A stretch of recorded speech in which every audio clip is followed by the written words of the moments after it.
Hello, this is Brian from the Rite of Seeking blog, and I'm making another PowerPoint video tonight, this one on the topic of Sister Mary and Blessed tokens.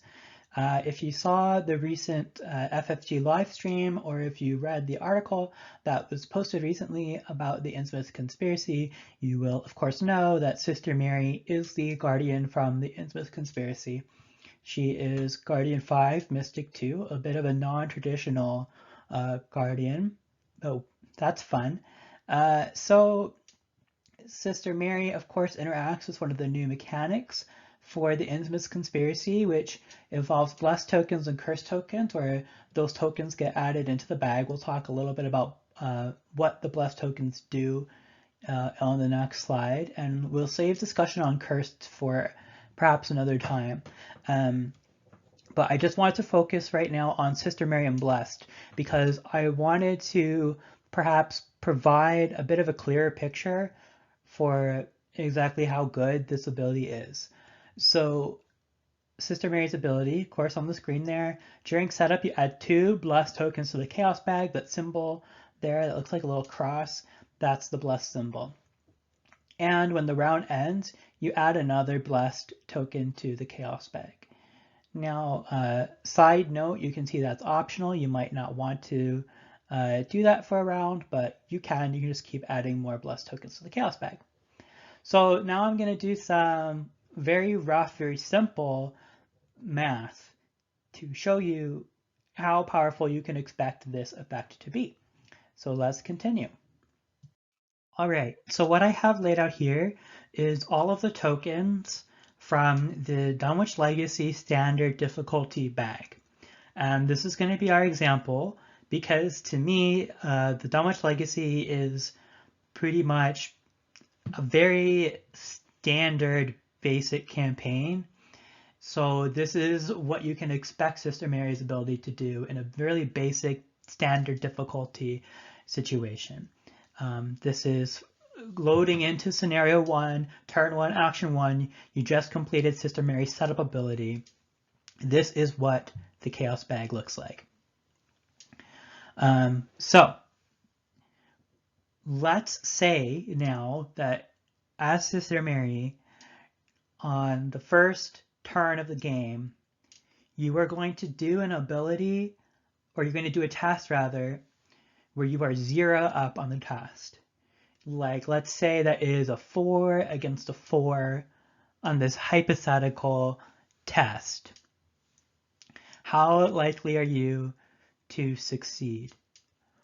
If there were no blessed tokens, so let me just remove for a second. Let's say that this and this are not here.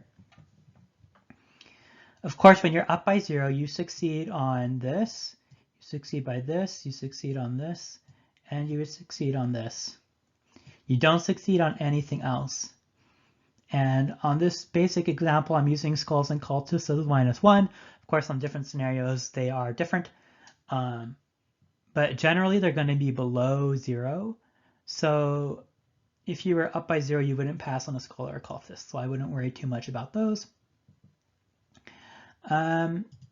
So that is, there's 15 tokens total when the blessed are removed, and that gives you 4 out of 15 chances to succeed, basically, and that comes out to a 26.66% chance of succeeding at 0, which is very low.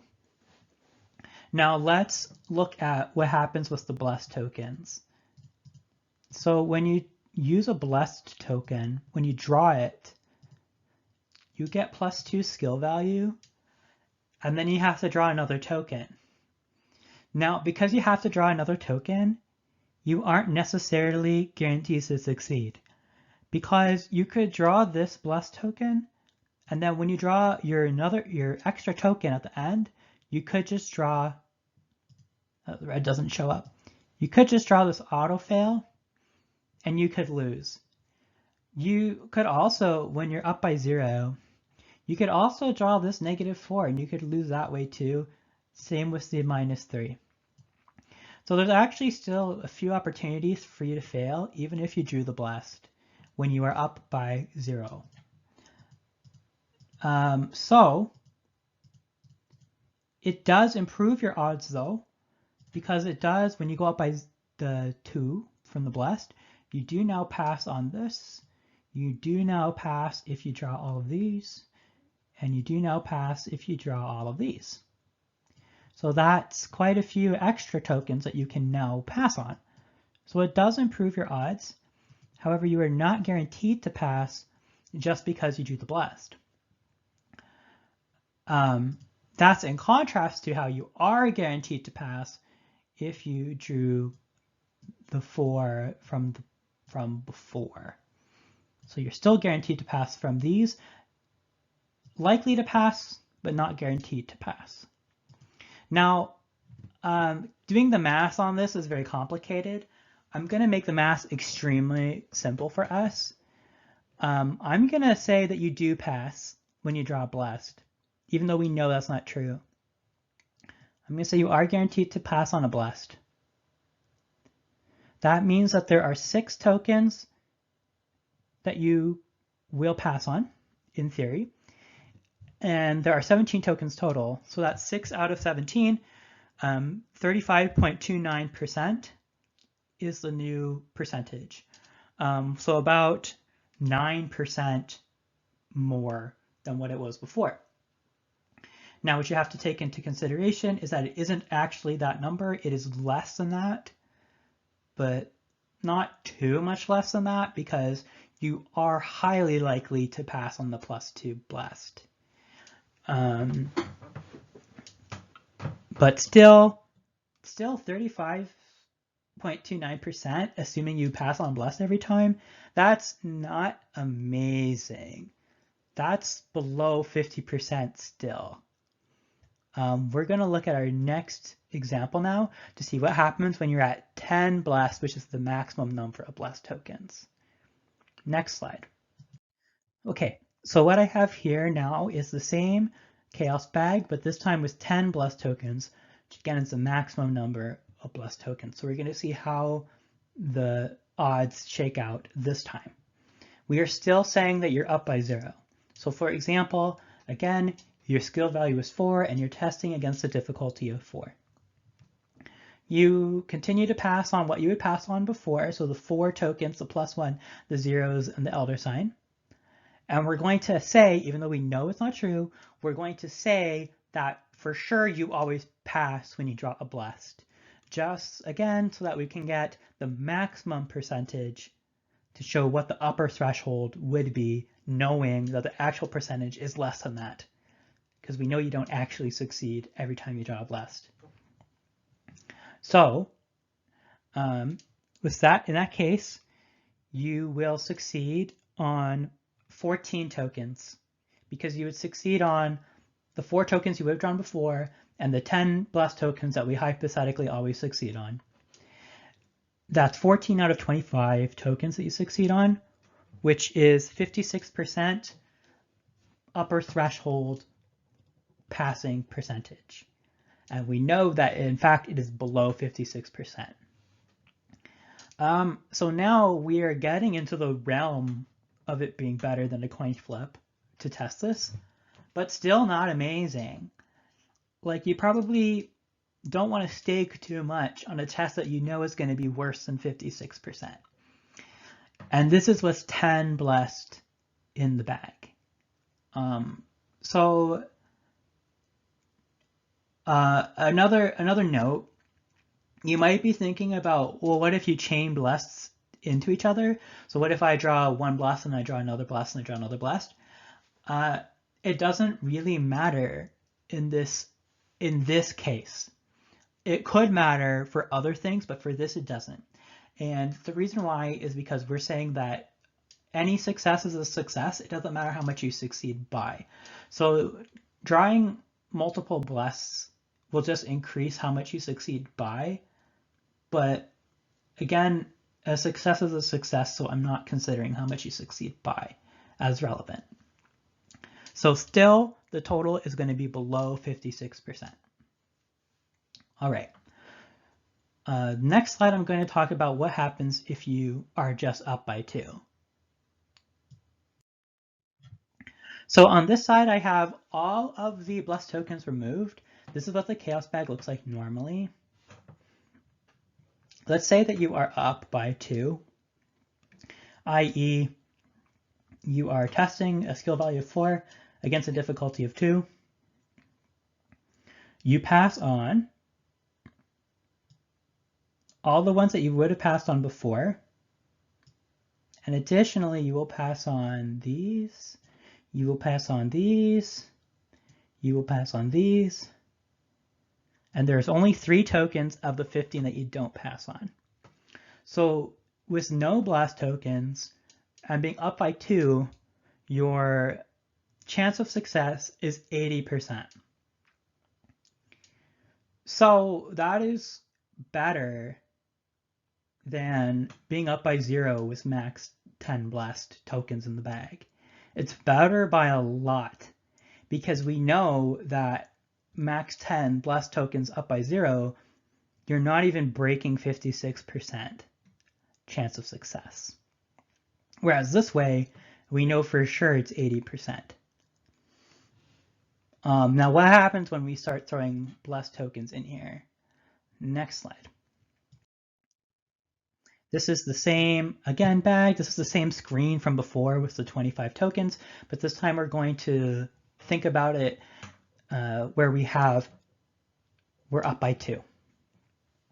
In this case, we pass on 22 tokens because, again, we only failed on 3. We only failed on 3 tokens when we are up by 2 normally.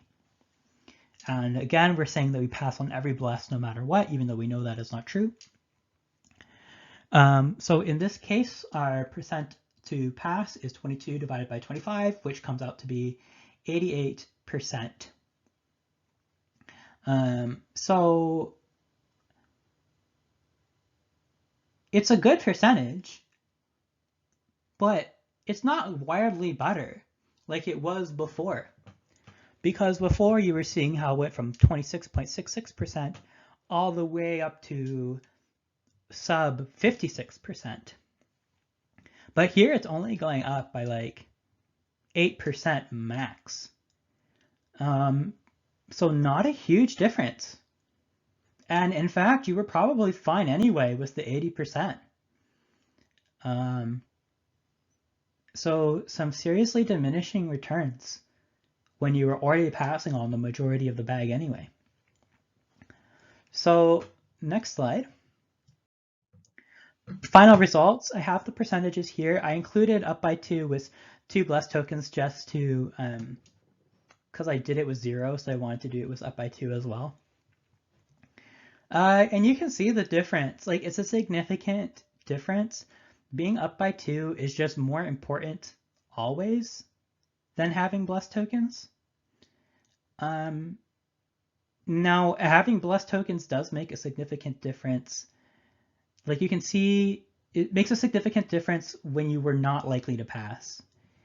But if you are likely to pass, it's pretty negligible. Like 8% more likely to pass when you were already 80% going to pass is almost neither here nor there in a lot of cases.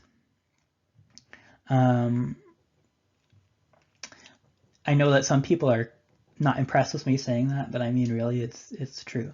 So you gotta be willing to take some risks, some acceptable risks. So next, this is my conclusion slide. And I'll be done. So blast improves your odds significant amounts. It does help you, as we saw. However, diminishing benefit the more likely you were to succeed in the first place. If you're going to be testing 3, 4, 5, whatever up, you probably don't really care about blast as a mechanic unless there is some other reason you want it in there. On the other side, if you're testing like 0 or up by 1, then blast will make a bigger difference, a noticeable difference. So again, as I said before, in our example, being up by 2 is way more important than being up by 0 with 10 blessed. By a lot different. So just be up by 2 and don't stress too much about the blessed tokens. However, I do think blessed is a good mechanic, so the best approach is probably to just continue to be up by 2 or strive to be up by 2 as you would anyway, and just enjoy the increased odds of success. Like, it's a luxury in some cases, so if you can get it for free, which Sister Mary does, you may as well get it for free. Next. Now, again, the big benefit to the blessed tokens is it makes the riskier plays more feasible, significantly more feasible. Now, the thing with this is you generally didn't want to do those plays anyway. You generally don't opt into those plays. Those plays are usually forced upon you.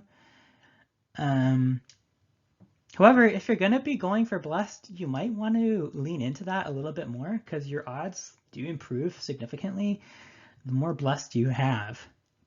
So, I mean, if you want to just shoot for up by 0 or up by 1 plays when you have like 8, 9, 10 blessed tokens in there, you may as well want to try for it. Because, I mean, it could work. And depending on what's going on, it could give you a big swing. However, it's still better to just be up by 2. By a lot. And then finally, final point. We know these tokens are useful. They do help you. But we need to see more blessed token interactions to comment on how useful it actually is, since it should not radically change optimal play patterns. I'm assuming that there are going to be more blessed token interactions than just you draw from the bag, and if you drew it, then you get the skill value. I'm sure there's going to be other things that care about how many blessed tokens are in the bag, and when you draw a blessed token on this test, and all that kind of stuff.